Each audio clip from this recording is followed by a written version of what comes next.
విద్యార్థులపై దాడులకు హోంమంత్రి ప్రకటన చేయాలని డిమాండ్ చేస్తున్నారు. పార్లమెంట్ ఆవరణలో ఫ్లెక్సీలు పట్టుకొని నినాదాలు చేస్తున్నారు. అమిత్ షా దీనిపై సమాధానం చెప్పాలంటూ పెద్ద because for the past 12 months RSS has 12 years RSS has captured the educational institutions, particularly all the universities have been captured by RSS. People of RSS are sitting in the universities, and because of that the RSS is in back foot.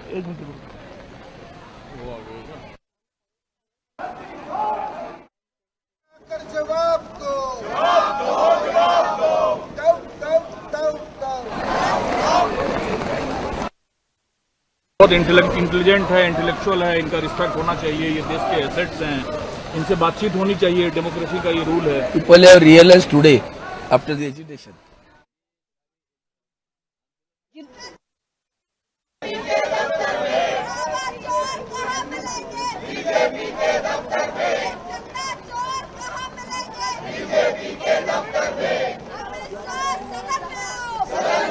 Parliament ఆవరణలో విపక్ష ఎంపీల నిరసన continue అవుతోంది. మనం చూడొచ్చు, వారు పెద్ద ఎత్తున ప్లకార్డులు పట్టుకొని నిరసన వ్యక్తం చేస్తున్నారు. కేంద్రం తీరును నిరసిస్తున్నారు. విపక్ష ఎంపీల ఆందోళన ప్రస్తుతం పార్లమెంట్ దగ్గర కొనసాగుతోంది. ఢిల్లీ జంతర్ మంతర్ దగ్గర విద్యార్థులపై దాడుల విషయంలో Rahul Gandhi is planning to go to everywhere. Today in the paper, you must not have seen that he told all governments, there is no government which is exempted about hearing the issues of the students. He has openly told in the media that every government should hear to the problems of the students.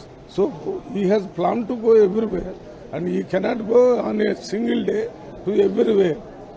He definitely will go when the plan is already prepared. He will go, and that is why he has given in the media. परसों वो जा भी रहे हैं इलाहाबाद के छात्रों के गूंज कार्यक्रम के लिए, उनको परमिशन मिल गया है कुछ शर्तों के साथ. प्रयागराज वो जा रहे हैं परसों, राहुल गांधी छात्रों की गूंज कार्यक्रम के लिए परमिशन उनको मिल गया है. इसलिए because Prayagraj is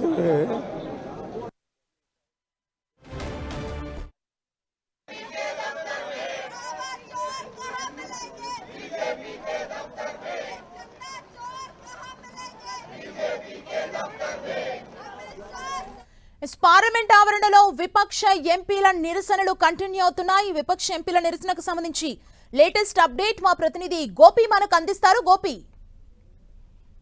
విపక్ష పార్టీల ఆందోళన మరోసారి కొనసాగుతుంది. పార్లమెంట్ ఆవరణంలోనే విపక్ష పార్టీలంతా కూడా తమ ఆందోళన వ్యక్తం చేస్తున్నారు. అయితే గత ఈ నెల 20వ తేదీన చలో సంసద్ కార్యక్రమంలో విద్యార్థులపైన పోలీసులు జరిపిన లాఠీ చార్జ్ తో పాటు బాష్పవాయు గోళీల ప్రయోగము, పెలెట్స్ గన్స్ వాడకము, వీటన్నిటిపైన కూడా ప్రస్తుతం విపక్ష పార్టీలంతా కూడా ఆందోళన అయితే కొనసాగిస్తున్నాయి. మరి ఈ నేపథ్యంలోనే ఇటు కేంద్ర హోంశాఖ మంత్రి అమిత్ షా సభలో సమాధానం చెప్పాలంటూ కూడా గత 4 రోజులుగా కూడా ఈ యొక్క లోక్సభ రాజ్యసభలో కూడా తమ ఆందోళన అయితే వ్యక్తం చేస్తున్నారు. అయినప్పటికీ కూడా ప్రభుత్వం నుంచి ఎటువంటి స్పందన రాకపోవడంతో పార్లమెంట్ ఆవరణంలో లోపల కూడా తమ ఆందోళన అయితే కొనసాగిస్తున్న పరిస్థితి కనపడుతుంది. ముఖ్యంగా ఇటు నీట్ పేపర్ లీకేజీ తర్వాత జరిగిన పరిణామాలు, పేపర్ లీకేజీ అనంతరము జంతర్ మంతర్ వేదిక వద్ద కాంక్రోచ్ జనతా పార్టీ నిర్వహించిన ఆందోళన దాదాపు 35 రోజుల పాటు కూడా కొనసాగినప్పటికీ చలో సంసద్ కార్యక్రమంలో జరిగిన హింసాత్మకమైన ఘటనలు, విద్యార్థులపైన జరిపిన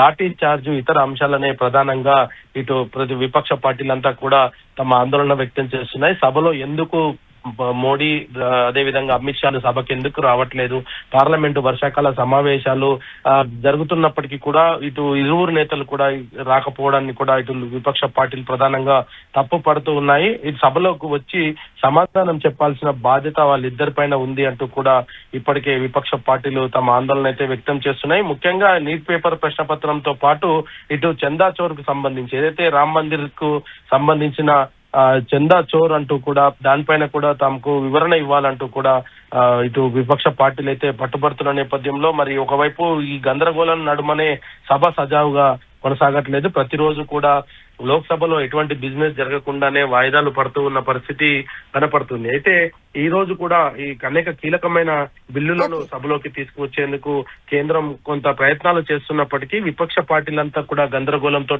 సభలు వరుసగా వాయిదా పడుతూ వస్తున్నాయి. రాజ్యసభలో కూడా ఇదే పరిస్థితి ప్రస్తుతం నెలకొంది. Thank you Gopi.